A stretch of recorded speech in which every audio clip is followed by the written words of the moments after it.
actualidad, espectáculos, negocios, deportes, todo en TV Radio Miami, la nueva televisión.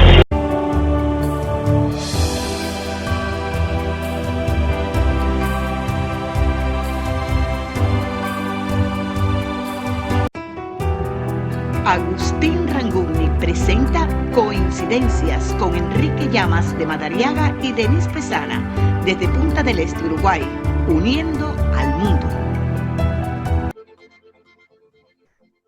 Muy bien, muchísimas gracias. Seguimos. Estamos haciendo Portal Miami en asociación con Coincidencias y en alianza con FM Millennium en Punta del Este, Uruguay. Cordialmente saludamos a Enrique Llama de Madariaga y Denise Pesana, hoy ausentes. Un trámite los llevó a Buenos Aires y seguramente en los próximos días estará con nosotros. Nosotros seguimos con toda la información aquí en los Estados Unidos, bastante confusa, la situación que se ha presentado en el Partido Demócrata, que ha suspendido sus actividades aquí en la Florida. Es un poco confusa la información, pero vamos a hablar con Gustavo Marín, uno de los más importantes analistas políticos del sur de la Florida. Ya está con nosotros. Gustavo, buen día, ¿cómo te va? Un gusto de saludarte. Igualmente, ¿cómo están ustedes? Todo bien, todo bien. Podemos empezar primero en forma general. ¿Cómo ves este momento para las dos fuerzas políticas? ¿Cuál es la que crees que está en mejor posicionamiento para enfrentar las elecciones? Bueno, primero que nada, yo creo que estamos pasando, no tan solo en Estados Unidos, sino en toda la humanidad, estamos pasando por momentos muy difíciles. Terribles. No tan solamente difíciles, sino también muy confusos. Me dirijo principalmente a lo que ha sido y continúa siendo la pandemia. La pandemia. Que tú mencionabas muy elocuentemente y muy señalado de que hay 16 millones de muertos, 16 millones de afectados, millones de muertos. Somos la primera nación en Estados Unidos que tiene la mayor cantidad de personas infectadas y personas que han perecido per cápita. Y de hecho también yo creo que eso afecta, si ves las encuestas, ABC hizo una encuesta más recientemente en el cual definitivamente soslayaba el efecto del coronavirus en el votante. Y se refería no tan solo a lo que es la enfermedad en sí y cómo esa enfermedad aflige a la población, sino cómo la población percibe a sus líderes en cuanto a lo que estén o no estuvieron haciendo para controlar lo que es la pandemia. Y precisamente eso ha sido uno de los efectos fundamentales hasta el momento que ha sido registrado por lo que es la percepción del votante y quizás su inclinación a votar por uno u otro candidato. Por ejemplo, en la encuesta de ABC refleja extraordinariamente el efecto del mal manejo de Trump, precisamente de la situación de la pandemia.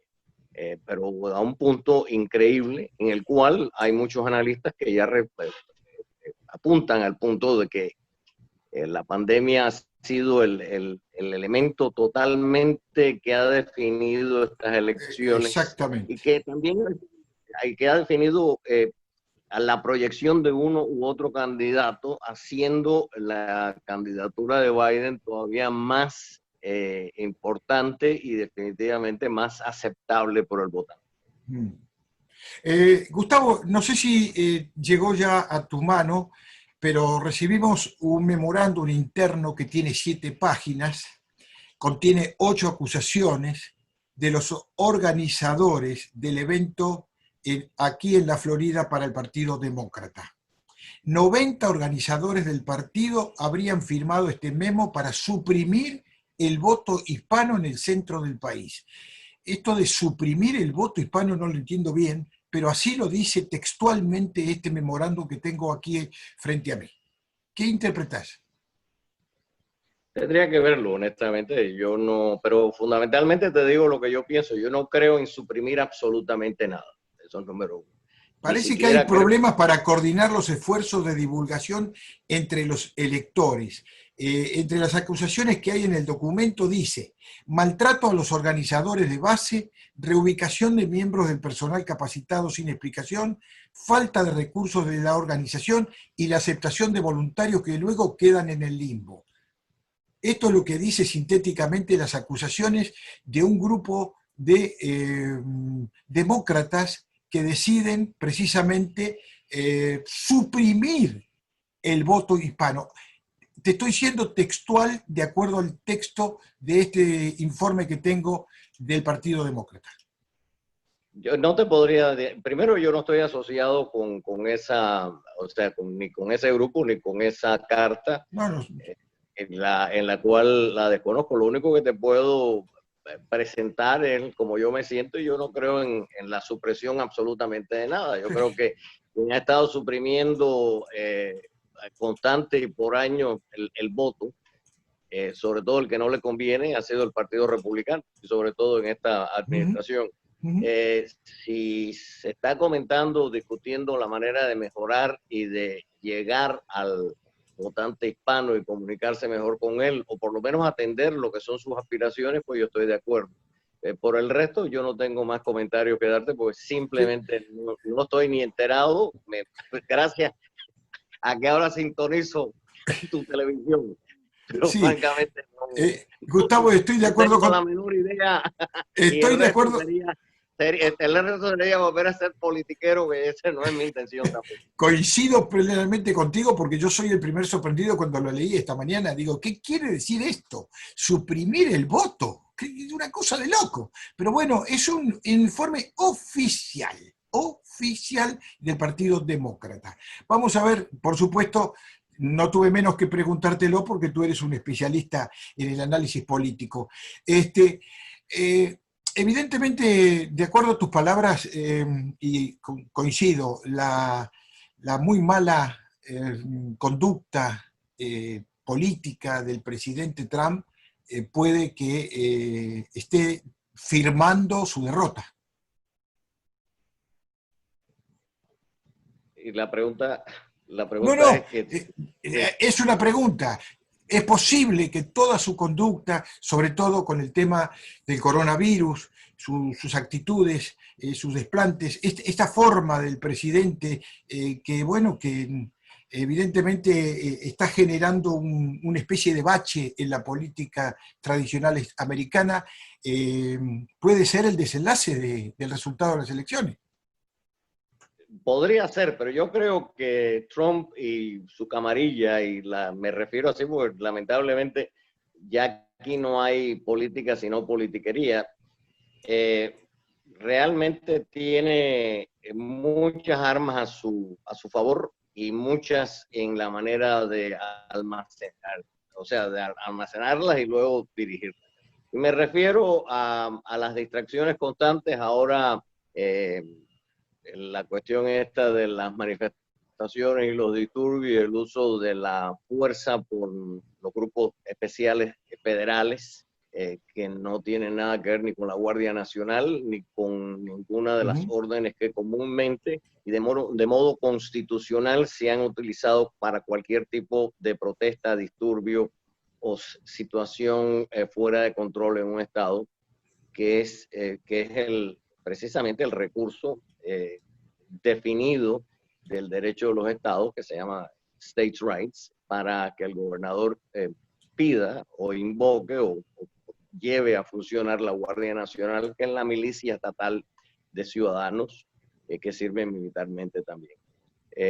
Yo creo que eso es un recurso al cual veremos que él quiere proyectar la imagen del ley y orden del hombre fuerte, de la persona que elimina, y también lamentablemente alimenta mucho las pasiones y las histerias que uno ve, y también, vamos a ser sinceros, un elemento racista que no hay manera de purgarlo en la sociedad norteamericana, y que ha sido un factor. Precisamente yo estaba leyendo antes de conversar contigo las declaraciones de un senador que viene de Alabama, un senador republicano, donde todavía él se opone a que se enseñe la historia que está patrocinada por el New York Times, precisamente porque expone la esclavitud como fue, que es un mal. Y entonces el senador Cotton, en su argumento, es que los fundadores de la nación consideraron que era precisamente un arma necesaria para la unidad nacional. Es como si Hitler justificara la destrucción del judaísmo porque ayudaba a poner más fuertemente el sentido de la nación. Yo creo que ese es el tipo de recepción que lamentablemente tiene. No podemos negar que existe un factor que se ha negativizado extraordinariamente y un factor, diríamos, lo que él mismo clasifica como guerras culturales, y lo son en cierta manera, que es que por casi 200 años los estados del sur, sobre todo el poder blanco en los estados del sur, que cada día más se va desvaneciendo, no necesariamente para que caiga en manos de la población de color, pero se va desvaneciendo porque yo creo que hay más y más personas, algunos nacidos en estas áreas y otros que han sido transportados a estas áreas, porque en los Estados Unidos, como tú sabes, la población de cada 5 personas, una de esas personas sale de su estado y se establece en otro.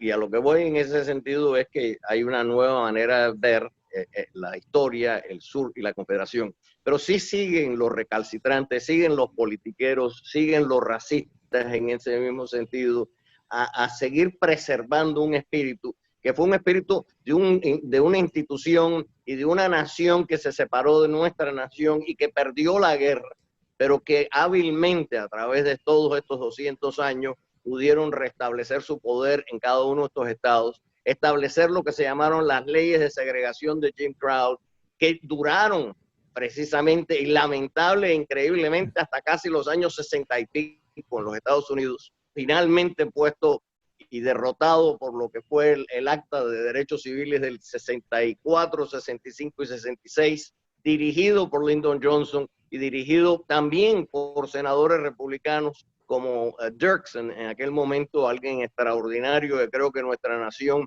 también tendrá que rendirle honores y pleitesía en un momento dado, porque es el tipo de político que en lugar de agitar, en lugar de incendiar, tratan de buscar lo que es la conciliación entre todos nosotros. Un presidente, un líder, está para unirnos, no dividirnos. Yo creo que eso es donde estamos en estos momentos más que nunca.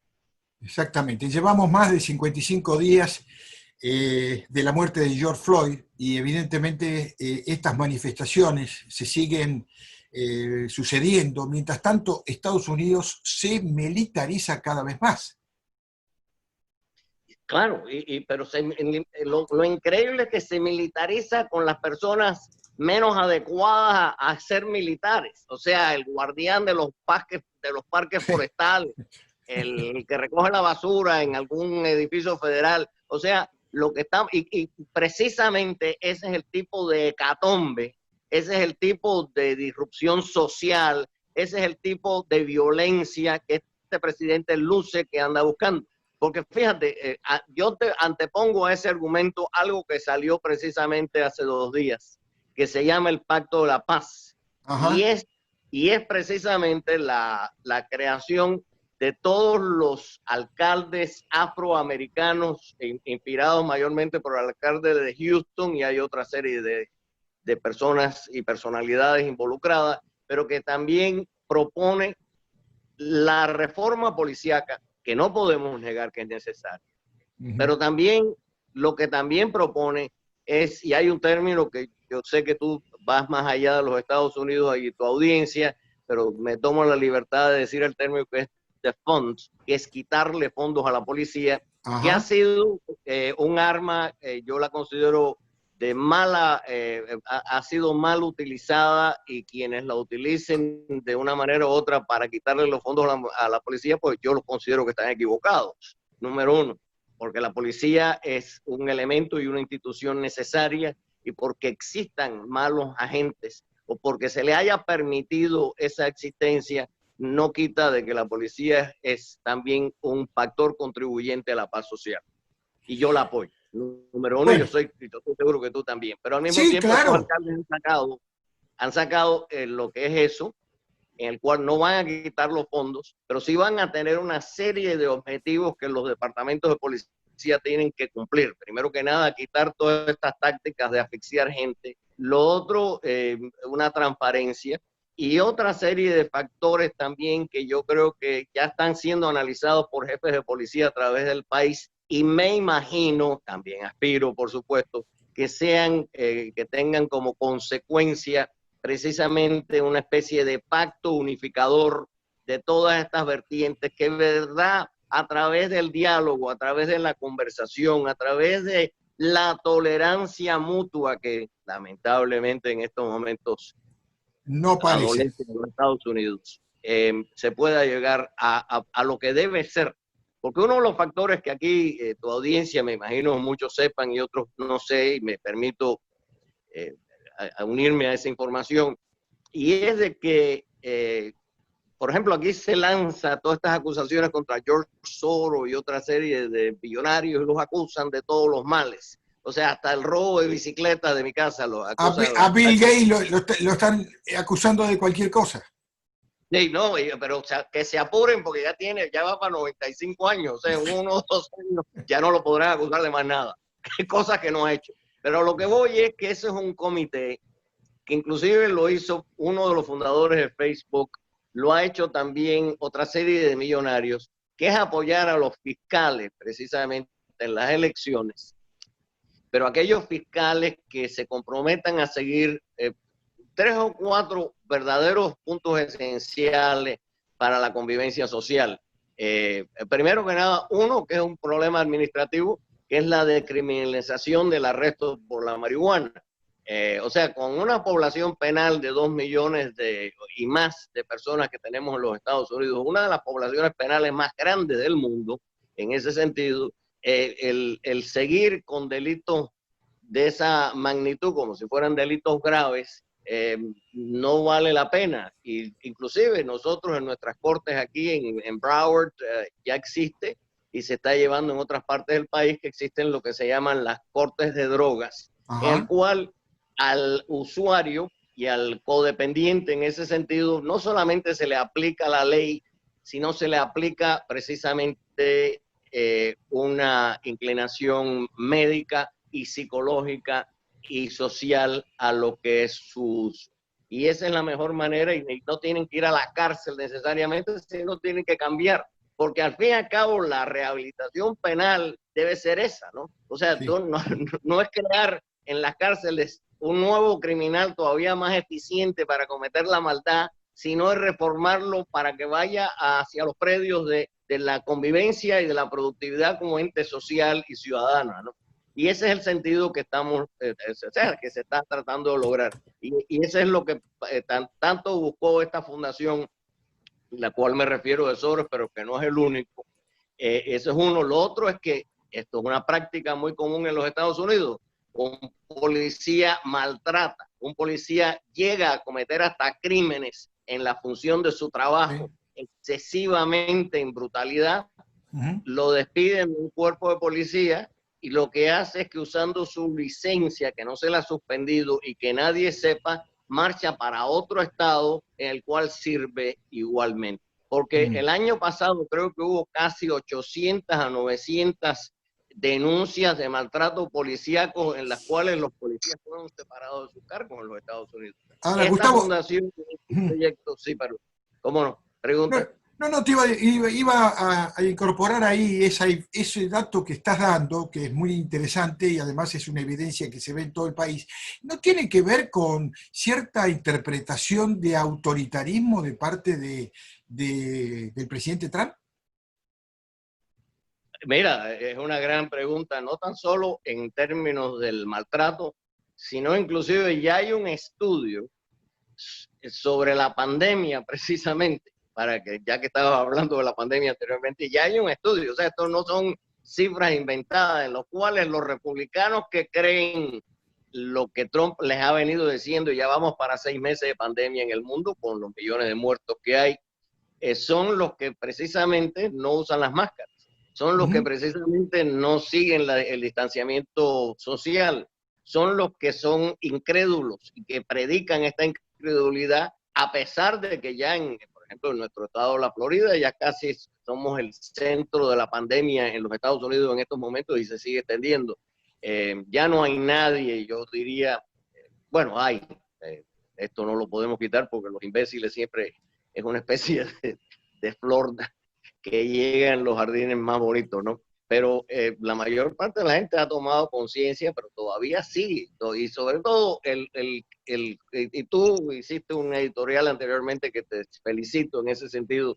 O sea, el usar el egoísmo, el usar la politiquería, el usar lo que son medios lamentables de infantilismo ciudadano para justificar el no uso de una máscara, en el cual eres definitivamente te aumenta la capacidad de infectar a los demás que no te pidieron a ti absolutamente nada, y que estás irrumpiendo los derechos míos de ser saludable, de vivir en paz, de tener tranquilidad y de convivir con el resto, pues francamente es lo que estamos viendo. Y ya hay estudios que dicen que sí, que los que siguieron la norma y la bobería del presidente Trump, que por meses negó que existía la pandemia, que por meses insistía que había sido un invento demócrata. O sea, si esto luce de un país de república bananera o tercer mundo, donde la población lamentablemente cae a veces bajo este tipo de prédica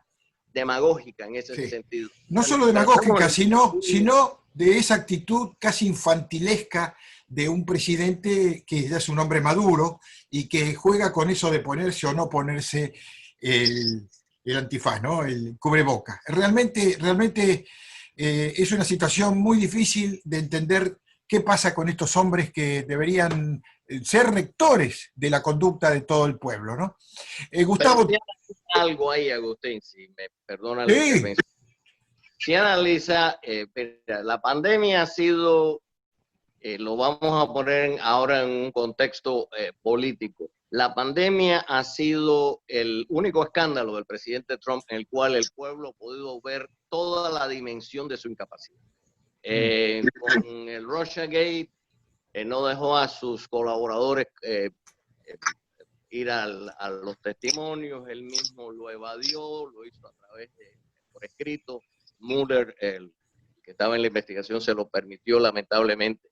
Inclusive está Konstantin Klinikov, que es un agente soviético, porque a mí no me hablen de rusos ni nada. Yo creo que la Unión Soviética en el contexto de la inteligencia militar y política de Putin sigue existiendo, que él es un ex jefe de la inteligencia. Y Konstantin Klinikov era el socio de Manafort, y precisamente jugando con la ayuda a Ucrania, la administración Trump logró que Ucrania no le suministrara más información al comité Mueller, y B, que el señor Klinikov, que tenía su pasaporte intervenido por el Ministerio de Relaciones Exteriores de Ucrania, de pronto le devolvieron el pasaporte, pudo salir del país y en estos momentos está bajo la protección de Vladimir Putin. Ese era el testimonio que tenía que ver con Manafort. O sea, ese es el testimonio más importante, porque el señor Manafort, el señor Klinikov, que es un graduado de las escuelas militares rusas y que ha intervenido en situaciones militares y era el socio, yo creo que hubiera sido una de las evidencias más importantes, igual que las demás, igual que la de Flynn. O sea, yo creo que las personas deben conocer que Flynn, antes de ser parte de la administración de Trump, inclusive durante la campaña, Flynn cobraba precisamente como un empleado de lo que se llama RT, que es la televisión rusa. 180 millones de dólares en los Estados Unidos. Yo no sé cómo se permite, hasta cuando nuestra televisión y las demás no se permiten en la Rusia de Putin o se permiten las Chinas de sí. Pero eso ha estado ocurriendo y este pueblo ha podido ver la incapacidad de este presidente. Primero que nada, yo no creo, primero su egoísmo.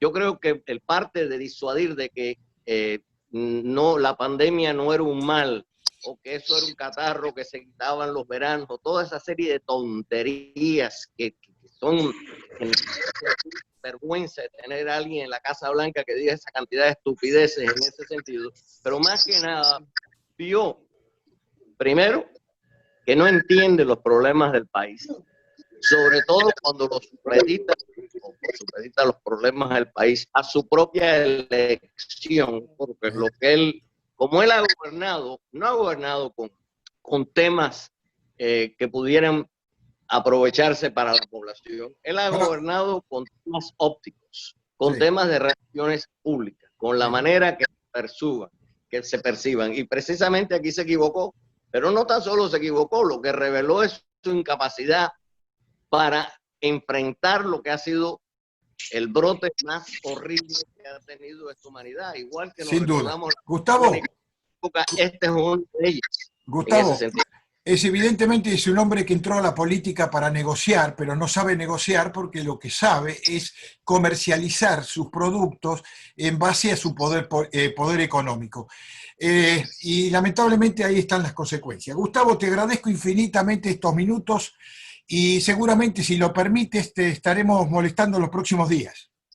Gracias, y sigue con tu buena labor, te he seguido por años, me aprecio con tu amistad y la de tu esposa. Encantado de conversar con ustedes. Para mí un placer y un orgullo haber charlado un ratito contigo. Gustavo, un gran abrazo. Muchísimas gracias.